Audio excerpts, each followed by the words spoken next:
Bamada poineti kanubagaw ambe aw befo dante folimina fefe sogolen do Bamada poineti la ni wati na anga bololo sira bela jalinga kadamne anga page Facebook la katase anga chaîne YouTube ma fokata bla anga TikTok la fokata se Instagram ma ambe aw fuka aw walin mando kosobe aw bismillah aw ga jamuka mandi keneka ambe mi nyana mayawi kadamne ndene fokata bla jumala wala sa na fonia munu be dugula ambe bonolwe kama wele ma munu be nuka analyse kain kosobe ni uga jate mine fanga ga bo kuna funun kan amina olu wele kana amna jega kuna funi nunu bosunga sarada bega seki ni yoro sorala choga amna o serana diga wala bi ni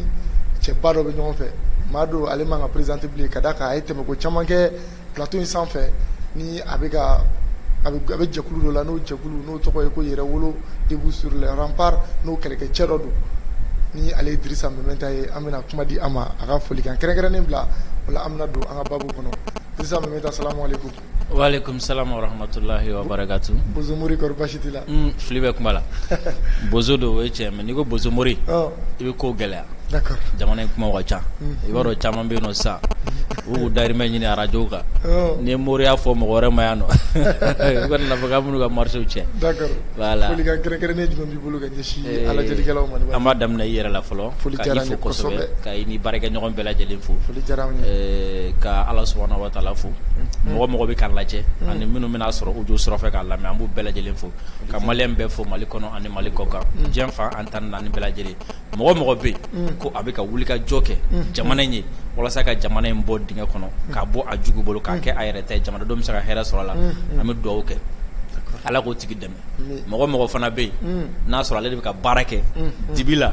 dogola keneka jamana kono walma jamana ko wala sa jamana mi seka segi kana jugu bolo to gomna ami do fana ka ale fana ne min ka kan ala ko da amina rabbi ala ka do amina rabbi e do ko luma yoro yere de ken yetan ko sobe d'accord mawla donia ka fogo en fla dorontia en ma fla dorontia balmake ani barage nyogo ni o yuko jotuma ni analim na je ka kwani nge jamuga en tola ko jo assalamu alaikum wa alaikum salam ko bashitila bashifu etena alhamdulillah ira no bashifu etena rega sungalo wi kana est-ce que ma etene la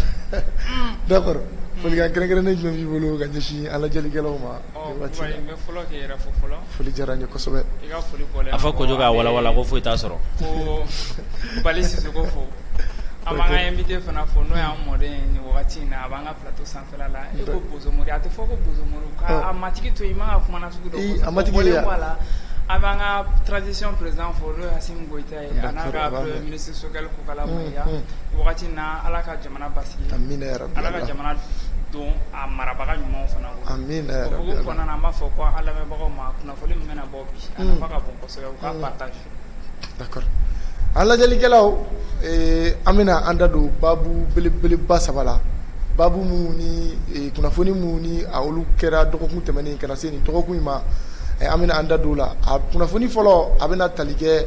bɛɛ lajɛlen ye kibaruyaw sɔrɔ kununko sɔgɔma k'a ye k'a fɔ ko an ka jamana yɔrɔ dɔw bɛ yen ni o bɛna tali kɛ an ka jamana camancɛ yan fanw na ko yɔrɔ saba bɛ yen ni o y'an ka sɔrɔsiw daga yɔrɔ ye ko mamurutilenw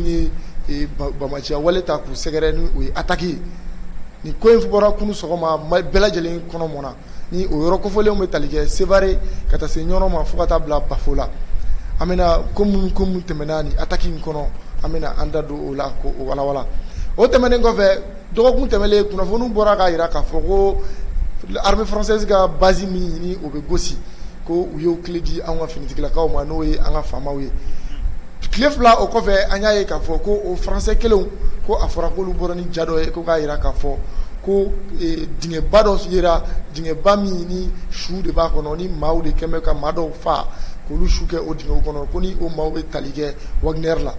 nin ye nanzaraw ka kunnafoni bɔlen ni k'a di u ka kunnafoni siraw fɛ ni ko min ni a kɛra kuma cayara kosɛbɛ n'a kuma cayara bi an fana bɛna an da don o la k'o fana walawala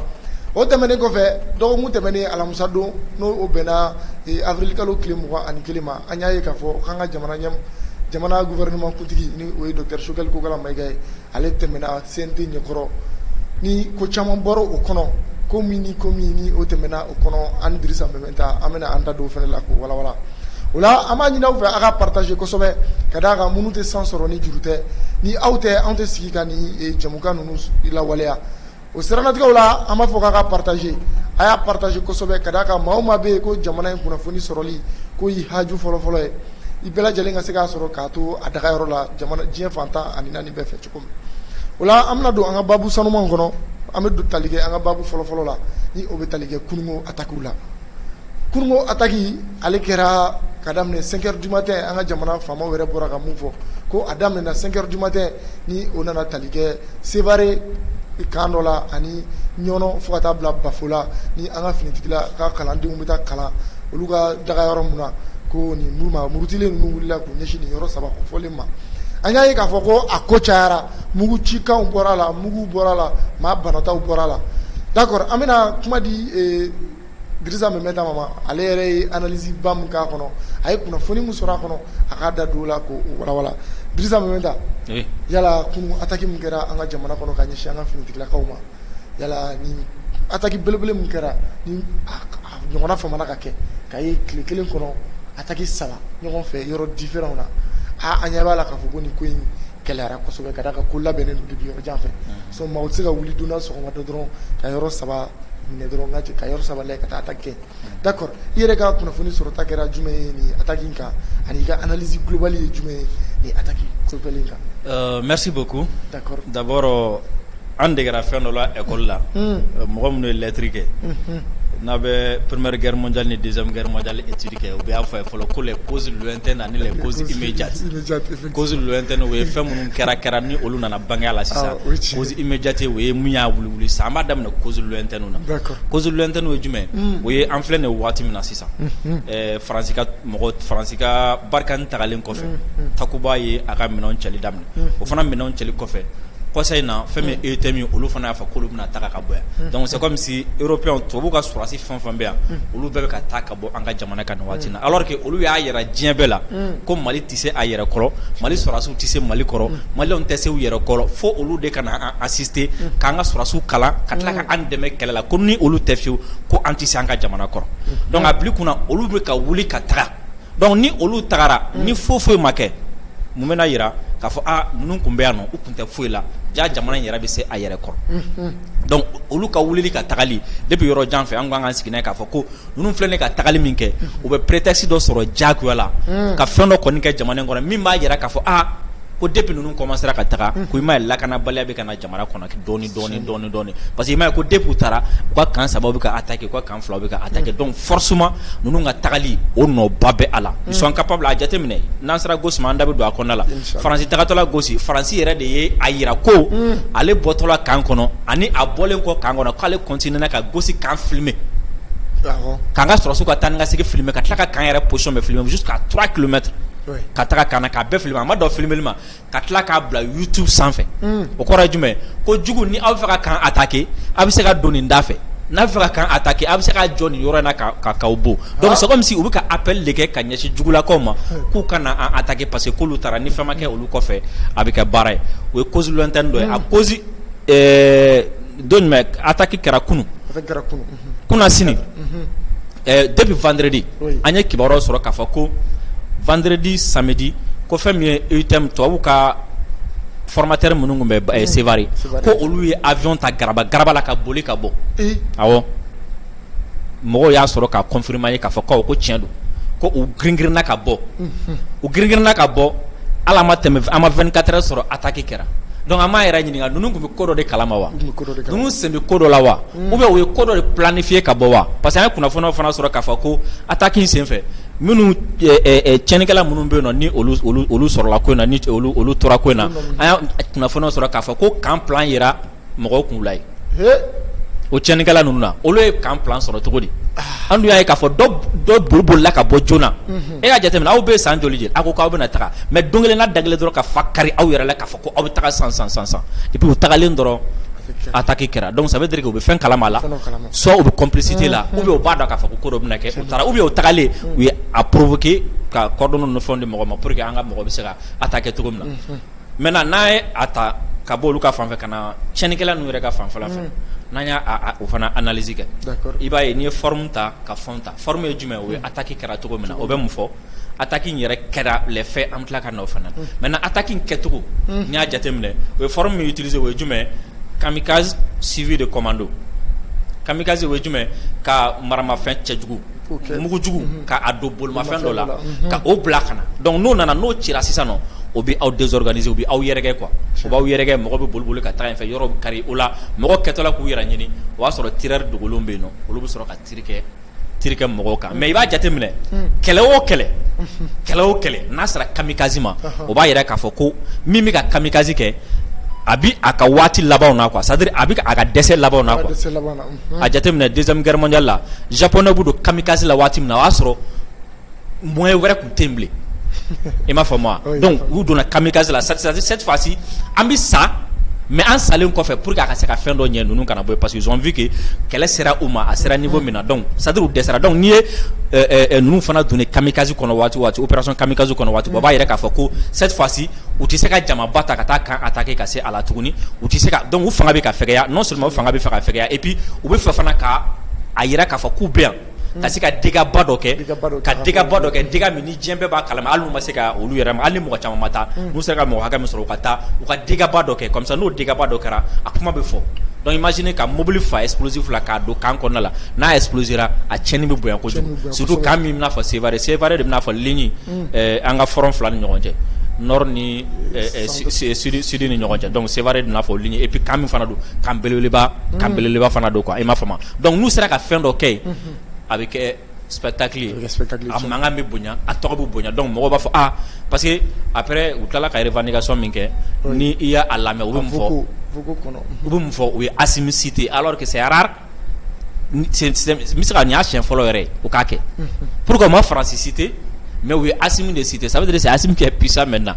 et Assimi signifie l'armée malienne ça veut dire u bɛ fɛ ka yɛrɛ k'a fɔ ko armée ka monter en puissance min bɛ ka fɔ olu bɛ fɛ ka fɛn dɔ kɛ contre ça et puis en monter en puissance fana a bɛ ka tiɲɛni dɔ ladon kun f'u bɛ nana bin propagande ni fɛn wɛrɛw kɔnɔna la quoi donc o forme la i b'a ye kamikaze a bɛ yɛrɛ k'a fɔ ko u bɛ ka dɛsɛ armée bɛ ka digi bɛ ka kɛ u la donc u bɛ ka u ka fanga bɛɛ don kɛlɛ la ni waati na mais u ye attaque kɛ forme min fana n'i y'o jateminɛ attaque simultanée ka a saba kɛ ɲɔgɔn fɛ ka tila ka kɛ jamana fila la ɲɔgɔn fɛ k'a bɛɛ kɛ heure kelen na halisa o b'a yira k'a fɔ ko n ye min fɔ tubabuw ka ko minnu na k'a fɔ ko u y'an ka position minnu dili min kɛ i k'a jateminɛ le fait que tubabu ninnu y'an ka kan kelen kelenna bɛɛ lajɛlen presque u y'a caman kɛ u ye Gosi kɛ u ye Sévaré kɛ n y'a f'i ye n ko ninnu bɔra Sévaré ala ma mɛn ko attaque kɛra donc ni attaque kɛ waati jateminɛ i b'a ye k'a fɔ fɛn dɔ bɛ dogo a kɔfɛ o ye fɛn jumɛn ye c'est comme si u bɛ kan habitude dɔn u bɛ dugu habitude dɔn quoi i m'a faamu jɔn bɛ se k'o habitude d'u ma mɔgɔ minnu bɔra yen olu de bɛ se ka o habitude dun parce que olu de b'a dɔn surtout n'i ye Bafo ta olu de bɛ se ka a dɔn hélico bɛ jɔ nin yɔrɔ in na n'i ye marifa ci a bɛ se ka hélico sɔrɔ k'i to yan n'i ye lance roquette ci a bɛ se k'a sɔrɔ k'i to yan sinon n'i t'a dɔn i tɛ se k'i to i kunfɛ dɔrɔn ka marifa ci k'a bɛ taa ka bɛn hélico ma Bafo kan kɔnɔna la donc il a fallu que mɔgɔ dɔ ka d'u ma donc ça veut dire que u kun bɛ an ka kan n y'o de fɔ à chaque fois n ko jugu minnu bɛ yen nɔ ko u tagatɔ la u bɛ tiɲɛniba u bɛ tiɲɛniba kɛ u bɛ se k'an ka position n'an ka fɛnw di mɔgɔ minnu y'a filmer k'a bila internet kan olu bɛ se ka fɛn caman di donc maintenant u ye attaque kɛ yɔrɔ saba donc c'est pour que ka surprise kɛ a la un deuxièmement et puis a jateminɛ Bafo ani ɲɔnɔ o ma bonya kosɛbɛ mais fangaba kun tintinnen don min kan o ye Sévaré donc u bɛ taga daminɛ Bafo ni ɲɔnɔ ka sɔrɔsiw attention attirer ka taga yen donc a bɛ fɔ ko ka renfort bila ka taga donc en même temps o y'a sɔrɔ attaque labɛnnen don u bɛ ka taga nin fɛn na quoi donc diversion fana tun b'a kɔnɔ hali Burkina fana ça a été la même chose attaque kɛra Mali la heure min na u y'a kɛ Burkina fana kan fila la o heure kelen ka fɔ o heure kelen na maintenant n'i nana fɛ la i b'a ye k'a fɔ ko vers les 5 heures du matin Mali Burkina c'est la même chose u ye mugujugu kɛ mobili kɔnɔ k'a ɲɛsin kama heureusement an ka sɔrɔsiw ka réaction rapide a sera ka dégâts limiter i m'a faamu parce que mobili ma se yanni mobili ka se sentinelle ma fɛn min ye mɔgɔ minnu tun bɛ yen nɔ olu ye réaction kɛ u ye tiri k'a kan donc a bɛ se ka kɛ tiri de chauffeur faga ou bien fɛn mais a kun kan ka se yɔrɔ min na a ma se parce que objectif tun ye a ka da de forcer ka don donc n'a ye da forcer ka don n'a explosera i b'a sɔrɔ mɔgɔ bɛ sunɔgɔ la fan caman fɛ mɔgɔ wɛrɛ bɛ fan donc tiɲɛni tun bɛ bonya kosɛbɛ mais ninnu sera k'a stopper donc a fana ye explosera da in na o de kɛra sababuya ye u bɛ poste min bɛ kɛ da la n t'a dɔn n'i ye kan tɔ jateminɛ i b'a ye sentinelle bɛ jɔ yɔrɔ min na i b'a sɔrɔ u bɛ so dɔ kɛ yen nɔ donc mɔgɔ dɔ bɛ t'u reposer i bɛ se k'i ka fini yɛlɛma ye i tilala gare la i tagatɔ la i bɛ se ka donc o yɔrɔ minnu bɛ yen donc mɔgɔ dɔ tun bɛ yen nɔ quoi donc mɔgɔ minnu tun bɛ yen nɔ an ka mɔgɔ minnu ni tora la a caman bɔra yen ani mɔgɔ minnu tun bɛ fɛn na donc mɔgɔw ni tora la yen nɔ et puis an ka mɔgɔw y'u poursuivre fɛnɛ ka bɔ kan kɔnɔna la ka t'u nɔfɛ fo ka taga comment dire la ka se ka tiɲɛni don d'accord an bɛ tasi bila kɛ ka taa an ka frère d'armes n'olu binna kɛlɛkɛyɔrɔ la an bɛ ala ka hinɛ u bɛɛ la u binna faso in de d'accord o la maliyɛn bɛɛ ka a tɛgɛ di ɲɔgɔn ma k'an ka finitigilakaw soutenu nin waati gɛlɛn ninnu kɔnɔna la d'accord Kojo n bɛ ɲɛsin ma teliya la yala ni attaque ninnu kɛra kunun ni a ɲɔgɔnna ka kɛ jamana in kɔnɔ ni an tulo famana ni ɲɔgɔnna ma yala i yɛrɛ ka kunnafoni sɔrɔta kɛra jumɛn ye i yɛrɛ ka analyse ye mun ye a kan bon Kulubali i n'a fɔ an balimakɛ bɔra k'a fɔ cogo min ko in ye janfa a bɔra i ka jɔnkɛ la a kɛra balimakɛ sa non wagati dɔ la an b'a kɛ jɔn wagati dɔ la an b'a kɛ an balima ye quoi sinon a ja kana tigɛ a kana wuli ka girin gasama ɲuman n'i panbako tile ni i t'i bi jigɛ la o de b'a kɛ d'accord n'i y'a ye nin ko ninnu sera ka kɛ a bɛ mɔgɔ dabali ban bon Mali ta in yɛrɛ surtout a bɛ mɔgɔ dabali ban yɔrɔ 3 ka attaquer heure kelen kɔnɔna na wagati kelen kɔnɔna na o b'a jira k'a fɔ ko labɛnnen de tun don mais ko minnu labɛnnen don a tɛ bala na quoi parce que faransi ni a jɛɲɔgɔnw talen ka bɔ Mali kɔnɔ il faut que an ka sigi ni quoi ni nin ma kɛ olu fana u jɔyɔrɔ fana tun tɛ ye jamana in kɔnɔ walasa diɲɛ mɔgɔ tɔw tun b'o lakale i m'a ye attaque in kɛlen dɔrɔn u bɔra ka publier u ka réseau kuntan in kan n'o ye France 24 ye k'a fɔ ko nin attaque kɛra Mali kɔnɔ nin heure la a taara ka bɔ jamana min kan mun kan a bɛ kunnafoni ɲini o jamana kan tuguni pour que ka se k'o kunnafoni di o jamana kan bon n'i donna Seware ka kan in yɛrɛ kɔnɔna na Seware kan in yɛrɛ bɛ cogo min na tiɲɛna ni sɔrɔsi min ma deli ka kan kɛ hali ni sɔrɔsi n'i y'a kan kɛ n'i ma san ba yir'i ka kɔnɔna na i tɛ se ka labɛn kɛ ka na Seware kan in attaquer non Seware kan in hali an tun bɛ Seware wagati min kan kɔnɔna na i dontɔ i yɛrɛ i mɔgɔ min bɛ don yɛrɛ i bɛ da munumunu ko joli de kɛ kan da munumunu ko joli de yanni ka se ka don a kɔnɔ yanni ka se ka don kan yɛrɛ da kɔnɔ hali n'i kɛra bandi fɔrɔlen cogo cogo ni renseignement ba t'i bolo kan in kan i tɛ se ka don ça fait da in bɛ ɲɔgɔn munumunu de quoi an tɛna kan position yɛrɛ fɔ quoi puisque a bɛna kɛ i n'a fɔ an fana bɛna kan position di mɔgɔ ma kan yɛrɛ bɛ lahala min na n'i y'a ye yɛrɛ Mali kɔnɔ m'a fɔ kan tɛ min b'a ɲɔgɔn bɔ dɛ mais a kan ye attaquer de tiɲɛna a ka gɛlɛn kosɛbɛ quoi donc n'o kan sera ka attaquer an b'a ye k'a fɔ ko janfa jugu de labɛnnen don quoi janfa in a labɛnna jɔn fɛ France n'a jɛɲɔgɔn qui est sous ça Amadou Kufa an ye k'a fɔ a ka laseli labanw na a bɔra k'a fɔ k'a ye terrorisme daminɛ nin y'a ka terrorisme a y'a dabila nin y'o signe de sinon e bɛ dɛsɛ k'i ka kɛlɛkɛcɛw envoyer fo ka taa kɛ kamikaze ka mobili charger mugujugu la k'o ɲɛsin adamadenw ma donc o b'a jira k'a fɔ u dɛsɛra fɔlɔ de dɛsɛ de y'u bila nin na fɔlɔ bon kan ye attaquer len c'est-à-dire u bɛna mɔgɔw mentalité de wuli ka jɔ quoi fɔlɔ la u tun b'an ka armɛw fana démoraliser nin cogo de la quoi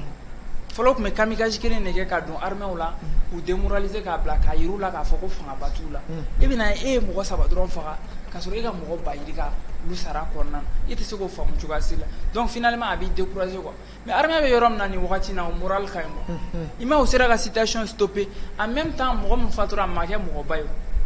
an bɛ se k'a fɔ ni mɔgɔ kelen kɔni ni tora i ka mɔgɔ i bɛ se k'a fɔ ko mɔgɔ caman don sa mais du côté ennemi an y'a ye minnu fatura du côté de notre armée minnu fatura u tɛ se ka jate an ka armée mɔgɔ 6 olu ye nin tanyana ko la olu fana nin tanyana cogo di o y'a jira k'a fɔ ko kamikaze mobili forotera min na a donda la olu de fatura sinon kan yɛrɛ kɔnɔna na mɔgɔ ma sɔrɔ min bana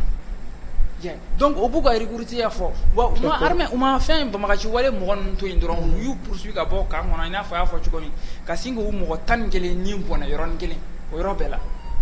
wa ratissage fana continué na ka taa ye k'u tun bɛ ka taa fleuve kan Donc il y a utara mɔgɔ 34 ni fana bɔnɛ. Donc ka cette personne interpellée nous pour nous ka guetteru ye dugu kɔnɔna. D'accord.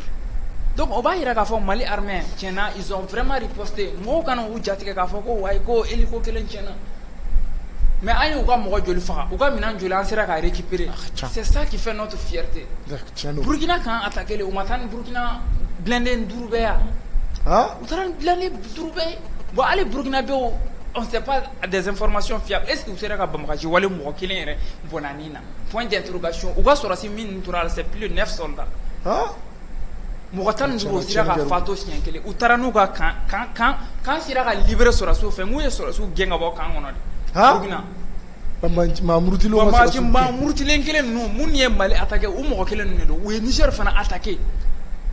c'est la même chose. Niger attaqué à 4 heures, Mali Burkina 5 heures. Donc aba ira ka na ka foko mo kelen ne do no chena we jamfa aba ira na ka foko mo kelen ne do mais eliko fana aya fo choko mi arme manga eliko be joram fuka ta foko kisa sero yoroma chena nyini galbe o yoro la formateur français mun temena ulu be kan interpeller folo. D'accord. Ani formation armement kan yere plan be mo mbulo ulu kan interpeller folo ku nyini ga kan plan sera ga fiti ka choko. D'accord. Sinon, il y a 2 éléments ou 3 éléments très importants à faire qu'on a là. Élément follow jumɛn a jateminɛ Mali la u y'u attaqué yɔrɔ min na Sévaré bɛɛ b'a dɔn k'a fɔ ko Sévaré aviation bɛ yen aéroport bɛ Sévaré k'an yɛrɛ kɔnɔna na avion bɛ to ka kɛ deuxièmement Bafo avion également donc ça veut dire que ils sont sûrs et certains maintenant que k'a fɔ ko min tun bɛ Mali armée jɛ n'o ye moyen aérien ye o sɔrɔla sisan et tant que n'u ma fɛɛrɛ sɔrɔ Mali moyen aérien ko la u tɛ se ka kɛlɛ gagner et puis tiɲɛni fɛn fɛn bɛ ka don u kun a bɛɛ bɛ ka don u kun sanfɛ sira donc fo ka fɛn bɛɛ kɛ pour que ka an ka sanfɛ minɛn n'u ka dankɔrɔ la filanan ye jumɛn o ye Faransi yɛrɛ ka position ye a jateminɛ depuis attaque in kɛra fo bi France m'a annoncé fɔlɔ u ka presse ka ni kunun tɛ puis u y'a fɔ siɲɛ kelen dɔrɔn de ko an ye Bamaci kelen faga u la sinon u bɛ ka continuer de k'a fɔ ko Mali ye mɔgɔ 6 perdu mais a ye mɔgɔ 11 faga u tɛ k'a fɔ. Il m'a fait mal. Donc c'est comme s'ils font exprès jusqu'à présent k'a yira k'a fɔ ko nous sommes faibles an tɛ se i m'a ye ninnu de nana u nana mɔgɔw faga na k'a sɔrɔ u bɛ ka Mali ka communiqué de ta k'o de commenter et puis o communiqué kelen de kɔnɔna la an ka mɔgɔ 6 tora la u ka mɔgɔ 11 tora la. D'accord n yɛrɛ da tun bɛna se communiqué ma u tɛ se u ma s'a ma u ka fɛn kɔnɔna la. Voilà n bɛna kuma di hakɛto n bɛna kuma di Mementa yɛrɛ ma a ka da se an ka jamana ɲɛmaaw ye communiqué mun bɔ ni ka a fɔ u ye bilan mun fɔ a kɔnɔ an bɛ fɛ i ka i da don a la ka walawala dɔɔni walasa faamuyali bɛ se ka kɛ cogo min na an lajɛlikɛlaw fɛ. Voilà, d'accord, je disais tout à l'heure pour que ka tila yɔrɔ la c'est-à-dire mɔgɔ minnu don u ka communication o de la c'est très important. N'aw bɛ kɛlɛ kɔnɔna na communication nafaba de b'a la guerre bɛ ni a kunnafoni dicogo don quoi parce que kunnafoniya yɛrɛ dɔrɔn bɛ se ka sɛbɛnniya d'i ma k'a sɔrɔ foyi t'i bolo fo jugu bɛ boli i m'a faamu kunnafoniya yɛrɛ dɔrɔn fɔlɔ quoi o y'a sɔrɔ e yɛrɛ comment dire i sera jugu la dɛ mais e de bɛ boli quoi o ye kunnafoniya dicogo ni kunnafoniya sera k'i jatigɛ ka psychose na ni psychose ni fɛnw ye i bɛ fɛnw a jateminɛ fɛn n denkɛ da magara après n da magara u ka communiqué ko kuma min na sisan nɔ o tun tɛ deli k'a kɛ bamanankan na ko fa tun tɛ deli k'a ka revendication kɛ bamanankan na fɔlɔ o tun b'a kɛ arabu dɔrɔn de la k'a bila ka taga Mauritanie presse dɔ la ye o b'a fɔ u nana b'o la u nana kɛ u b'a fɔ filakan na mais cette fois ci u nana kuma bamanankan na kɔrɔ ye jumɛn voilà o ye kamanagan de ye quoi o ye kamanagan de ye quoi parce que n'i ma se terrain kan i bɛ a ɲini k'a fɔ k'i b'i da kɛ ka i yɛrɛ bɔ et puis Faransi ta yala jumɛn olu fana ta ye terrain kan u sago ma sɔrɔ terrain kan donc il faut que u k'a yira diɲɛ na k'a fɔ ko armée dɛsɛlen don donc armée exploit min kɛ u b'o exploit dogo maintenant tiɲɛni min kɛra an fɛ yen nɔ dɔrɔn u b'o tiɲɛni dɔrɔn de bɔ k'o da kɛnɛ kɔ a kan et je profite de cette occasion an ka mɔgɔ 6 min ni tora la muso 1 b'a la c'est un signe. I m'a faamu c'est un signe an sera niveau min na ça veut dire que l'engagement a sera niveau dɔ la c'est à dire Mali bɛɛ de don quoi k'a fɔ Mali bɛɛ de don quoi mɔgɔ tɛ yen bilen non cɛ ni muso ko tɛ Mali ko la bilen quoi denmisɛnnin mɔgɔkɔrɔba ko t'a la Mali bɛɛ de don et puis bɛɛ de engagé le don jusqu'à fo ka taga fɔ ko fɛn donc armée ye communiqué min kɛ o y'a yira k'a fɔ ko an ka mɔgɔ 6 ni tora la o mɔgɔ 6 in na k'o fana sababuya kɛra mugujugu min cira mobili in fɛ ko so in binna donc so binna mɔgɔ kan donc mɔgɔ 6 min tun bɛ yen nɔ olu ni tora la mais o kɔfɛ ko an ye Bamaci ninnu an ye caman faga o la fo ka taa se 11 mɔgɔ 11 ɲɔgɔn ma marifa dɔ minɛna u la u fana ka mɔgɔ dɔ bana mɔgɔ dɔ fana minɛna k'olu bila gendarmerie ka bolo kan armée ka communiqué kɔnɔ k'u ma da u ma ko an ka détachement dɔ fana Mura ni Tɛnɛnkun ni ɲɔgɔn cɛ k'u y'a essayé k'a fɔ k'u bɛ sira da olu fana ɲɛ donc olu fana ye caman fɔgɔ la fɛn min ye an tila 11 bɛ kɔnɔ fana voilà u y'o fana bɔnɛ u la mais armée ko a bɛ population rassurer k'a yɛrɛ k'a fɔ ko u ka nin waleya ninnu jigitigɛ waleya de don quoi i m'a faamu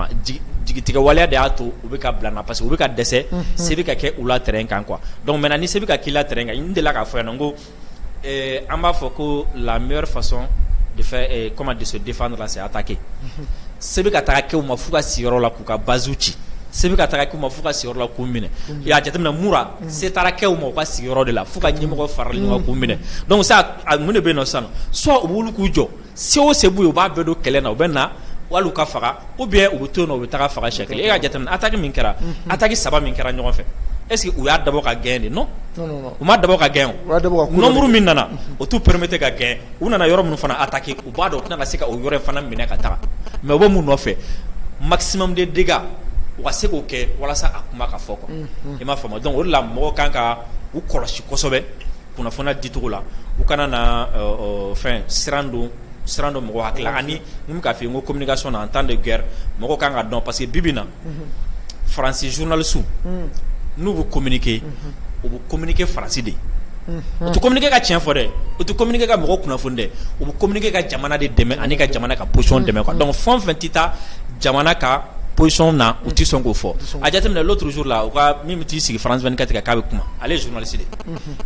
mɔgɔ min kun don armée de m'a bila ka na kuma ni armée de y'i bila ka na kuma tu peux te permettre de parler comme si ne e bɛ ka kuma armée de tɔgɔ la ka explication di i n'a fɔ armée bɛ k'a di cogo min na nin de la an y'o nin kɛ parce que u kun kan ka nin kɛ mais non ale ye journaliste de ye ale kan ka na fɛnw de lakali mais fɛnw lakali tɔgɔ la il se permet de dire que ko armée y'a dɔn k'a fɔ sini u bɛna na nin kɛ donc u commencera ka image bɔ ka anticiper comme si il est porte-parole de l'armée vous voyez donc ça veut dire que a bɛ ka communiquer u ka armée de a bɛ ka communiquer barikani de kun mais a ti ka communiquer pour que dɔrɔn ka mɔgɔ donc mɔgɔw kan k'u hakili to o yɔrɔ de la kosɛbɛ o de la ni kunnafoni bɛ di moi personnellement à chaque fois ni attaque ni fɛn kɛra moi j'attends yɔrɔ dɔ bɛ détail dɔ bɛ yen ne b'a kɔnɔ fɔlɔ fo armée ka communiquer kɛ ka armée ka ligne jateminɛ min bɛ armée arranger donc n bɛ sɔrɔ ka n ka communication kɛ o fanfɛla kan n tɛ sɔn ka don détail dɔ kɔnɔ na yanni armée ka communiquer parce que ni min farati a la n'i m'a dabila i bɛ sɔn ka tiɲɛniba kɛ ka don armée kun ani ka don jamanaden yɔrɔ parce que attaque bɛ kɛ waati min na opération bɛ se ka taga fo le lendemain donc kuma dɔ bɛ yen nɔ n'i y'a fɔ a bɛ se ka jouer opération kan sur le terrain voilà. D'accord, merci bien Mementa. Kojo me kuma segi ma ibe aketo yala ibe segi ka kuma dafa ani faranga mu bi bolo ka fara Mementa ta ka jona ka babu datu an y'a fɔ cogo min janfa labɛnnen dɔ donc o b'a miiri avion n'o cira an bɛ ka kule maliyɛnw fanba bɛ ka kule réseaux sociaux kan an bɛ k'an waso ni mun ye Russie ye hélico d'a ma radar dira ma mais fasoden jugu dɔw b'u kanto ko radar ko ko a ma fɔ ko radar bɛ maliyɛnw bolo ko radar ma se k'o bamagaji wale ninnu na kabakoro de quoi radar yɛrɛ maliyɛnw m'a faamu fɛn min de fɔlɔ radar bɛ fɛn de ye ni regroupement bɛ kɛ yɔrɔ la n'o y'a sɔrɔ kunnafoni dɔw bɛ yen u bɛ k'a di walasa u ka se ka rassemblement kɛ yɔrɔ la quoi est ce que fɛn yɛrɛ kan yɛrɛ attaquera cogo min Sevare kan attaquera cogo min n'a fɔra i ye kabako de don bon a yɛrɛla k'a fɔ ko yɔrɔ in na ko sira dilan yɔrɔ de tun bɛ quoi sira de tun bɛ ka dilan k'an kɛrɛfɛ la voilà sira de bɛ ka dilan k'an kɛrɛfɛ donc u y'a tila sira dilan fɛnw dɔw de don u m'u jateminɛ k'a la quoi mais ɲɛn'a k'a fɔ k'a ye fɛn kɛra o y'a sɔrɔ a jirala kan na ka ban donc i bɛ dangariya k'a fɔ ko nin mobili nasugu est ce que contrôle min bɛ armée Mali armée bolo sisan a t'u permettre u ka bi rebelle ka fɛn ka jɔ kɔnɔ sisan dɔw b'a fɔ ko radar bɛ se ka nin fɛn misɛnmanin bɛɛ yan nin dɔw hali kolonifilila t'a ye ni ala kelen tɛ ni kojugu labɛn ni hali kolonifilila t'o ye yɛrɛ ala kelen dɔrɔn de bɛ se ka nin tiɲɛma yɔrɔ dɔn k'a fɔ ko radar bɛ fɛn bɛɛ o tuma radar ye ala jɔyɔrɔ fa diɲɛ kɔnɔ dɛ o tuma non mais radar ye fɛn mun ye an k'a faamu k'a b'an dɛmɛ de ka kɛlɛ kɛ radar tɛna kɛlɛ kɛ an nɔ na quoi donc ni fasoden jugu y'o bila u hakili la k'a fɔ ko an ka monter en puissance k'a bɛ siga la puisque i bɛ taa sɔrɔ olu dɔw ni rebelles bɛ ka baara kɛ ɲɔgɔn fɛ quoi hali sisan an b'a bila o minɛn kɔnɔna na quoi d'accord bon hélico ye fɛn min ye hélico kelen u ka endommagera légèrement donc an bɛ danganiya k'a fɛ ko don n'a nataw la an ka hélico bɛ réparer a bɛ pan sanfɛ a nɔ na d'accord merci bien Kojo n b'i fo ka Mementa fo aw ka nin walawalali na nin babu sanfɛ o la an bɛna don an ka babu filanan kan ale de bɛna tali kɛ ko an bɛ se ka fɔ cogo di kaburu parce que kaburu charnier mais kaburu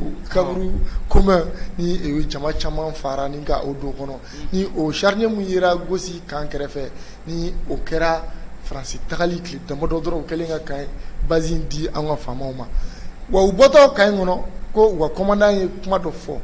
kuma in a kun b'u ka communiqué kɔnɔ u y'a yira k'a fɔ ko n'olu y'u sen ta ka bɔ yɔrɔ in na ko ni ko kɛra ye k'olu sen t'a la dɛ k'olu nɔ t'a la k'olu da t'a la mais nka olu tatɔ olu y'u permet ka filmeli kɛ fo ka maa dɔw filmer u bɛ ka dingɛ dɔ datugu fo ka o mɔgɔ identifier k'olu ye Wagner ye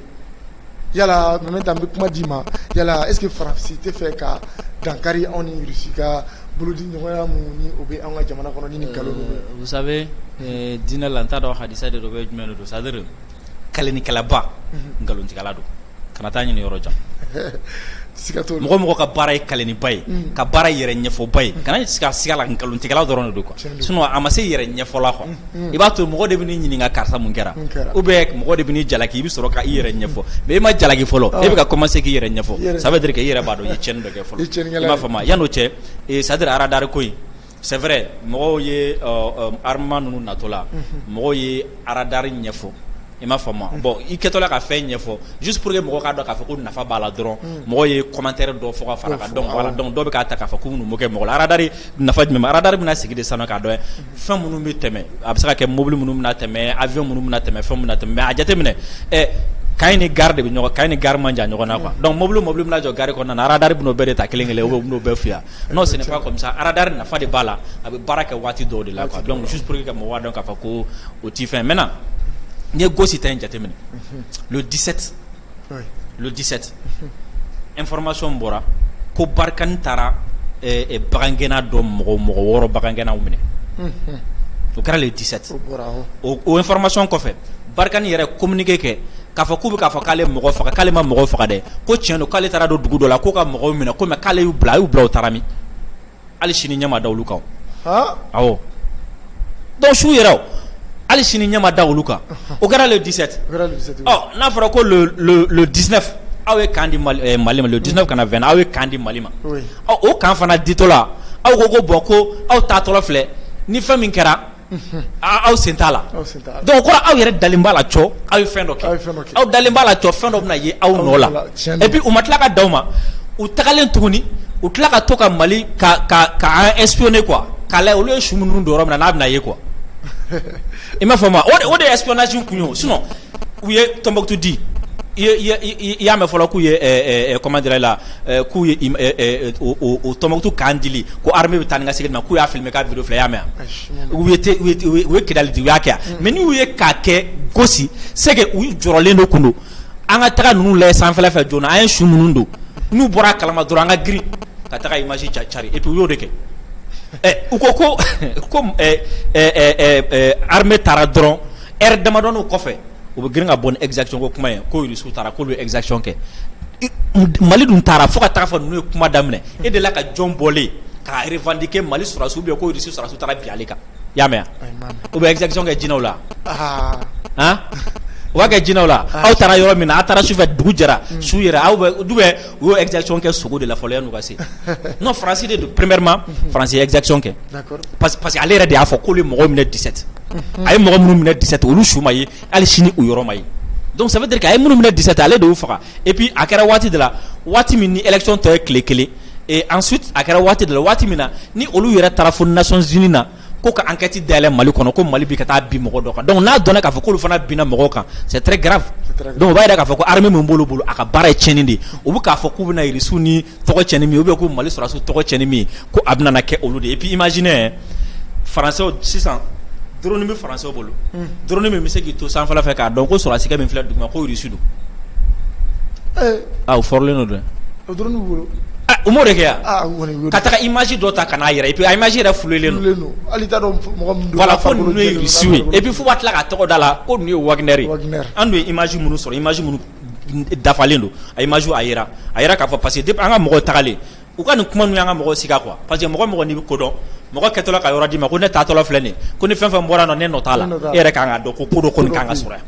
donc an ka mɔgɔ ma sɔn k'u sigi ten dɛ an ka mɔgɔ taara don min na dɔrɔn u bɔra dɔrɔn an ka mɔgɔw taara patrouille dɔ kɛ fɔlɔ ka yɔrɔ lajɛ quoi parce que an ka mɔgɔw ma da u la kosɛbɛ quoi donc u taara patrouille kɛ ka yɔrɔ in lajɛ ne senfɛ dɛ an ka mɔgɔw bɔra nin su ninnu kan o tolitɔla kun do yɛrɛ donc an mɔgɔ bɔlen nin kan an ka mɔgɔ sɔrɔla ka ɲɛmɔgɔ ladɔnniya k'a fɔ ko anw bɔra ka na an nana bɔ nin kan yan nɔ donc olu ye kunnafoni di donc o kunnafoni de français y'o de intercepté wa u bɔra o de kalama wa u girinna dɔrɔn ka taga Jeune Afrique la ko bon ko depuis kelen ko tiɲɛni Mali sɔrɔdasiw ni Rusiw taalen filɛ nin ye Gosi k'u taara tiɲɛni kɛ k'a sɔrɔ u ma image di fɔlɔ u ma foyi di fɔlɔ quoi i m'a fɔ moi donc moi ne ye kunnafoniya dɔ sɔrɔ kunnafoniya minnu ye ko in bɛɛ détail di ka ban u bolo fana bɛɛ kalama ko détail dira cette fois-ci u sɔrɔ ka na ni image fluoyelen sisan nɔ k'a fɔ ko bon ko nkalon de bɛna da olu la ko sinon k'olu ma fɛn kɛ o y'a sɔrɔ fɔlɔ u ye accusé lɛgɛ siɲɛ filanan na u ye accusé bɔ a la k'a fɔ ko bon ko nkalon bɛ fɛ ka da olu la k'a fɔ k'olu ye fɛn dɔ kɛ k'a sɔrɔ u ma kɛ donc k'olu kɔnna ko k'a kuma fɔ yanni mɔgɔ ka bɔ a kalama fɔlɔ donc ça veut dire que olu de y'a kɛ u b'a dɔn mais min ye ne tɔɔrɔ nin ko in na ka tɛmɛ a bɛɛ kan o ye jumɛn comment est-ce que France bɛ se k'i permettre ka anw ka kan ka filmer k'a sɔrɔ anw t'a kalama o ye crime de ye o ye crime de ye quoi filmeli fana dɔrɔn tɛ ka tila k'i tugun ko filmer ko image bila réseaux sociaux sanfɛ ka tila k'o bɔ u ka téléjournal la surtout k'an dira an ka mɔgɔw ma même pas 1 heure de temps ka t'o bila réseaux sociaux sanfɛ donc c'est comme si jugu yɛrɛ bɛna k'an dɔn yan fɔlɔ yanni an ka mɔgɔw yɛrɛ k'a dɔn yan an dun bɛɛ b'a dɔn k'a fɔ ni terroriste bɛ n'i ka yɔrɔ attaquer u ye k'an attaquer yɔrɔ jan fɛ u b'a attaquer yɔrɔ jan de fɛ lancer roquette ni fɛn u bɛ t'olu de fili fili donc ni e ye kan vidéo di mɔgɔ ma ka tila k'a fɔ 3 kilomètres k'o bɛɛ di a ma a tigi dun b'a dɔn roquette min b'a bolo a bɛ se ka kilo hakɛ joli sɔrɔ a tigi b'o dɔn donc c'est comme si e ko a ye taa Gosi attaquer de donc France y'a tugu ka kan position de di jugu ma walasa jugu bɛ an attaquer donc ça nous met o b'a bila an b'an yɛrɛ ɲininka an ka kan fɛn fɛn attaquera est-ce que hali sini France bɛ k'an ka kan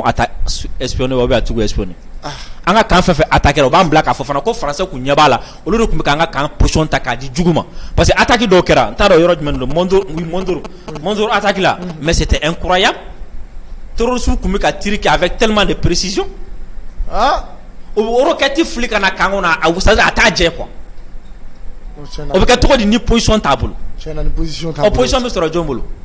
français de bɛ don olu de bɛ bɔ kan ninnu caman yɔrɔ na olu de y'a caman jɔ donc c'est comme si olu de don donc nin b'a yɛrɛ k'a fɔ ko c'est à dire an ye kɛlɛ an ye fɛn fɛn perdre ka na se bi ma an y'an bolo ɲɛsin yɔrɔ ma tiɲɛ don France bi juguya la wa a b'a yɛrɛ fana k'a fɔ ko an man kan tɛ ka nin ko in bila ten quoi k'a fɔ k'u bɛ taa an ka kan filmer k'a bila réseaux sociaux kan ko man kan tɛ ka bila ten quoi ko k'an ka sɛgɛsɛgɛ hali sisan. d'accord ok mais n bɛ tila ka segin ka na i ma hali bi ɲininkali dɔ bɛ n bolo ka tɛngu i la nin hokumu kɔnɔna la d'accord Kojo yala charnier min yera Gosi kan kɛrɛfɛ i yɛrɛ ka analyse personnelle ye jumɛn ye a ko kan. bon i b'a dɔn fɛn sudɔnyɔrɔ in n'u ye sudɔnyɔrɔ min yɛrɛ labɛn u yɛrɛ ma a yera cogo di olu yɛrɛ ma kan di an ka mɔgɔw ma le 19 donc France nɔ ye nin ko ɲɛ fɔlɔ quoi u nɔ de don ko in sigaran t'a la yɛrɛ k'olu ka baara kɛlen de don n'i y'a ye u bɛ bɔ u ka réseau sanfɛ ka nin bɛɛ fɔ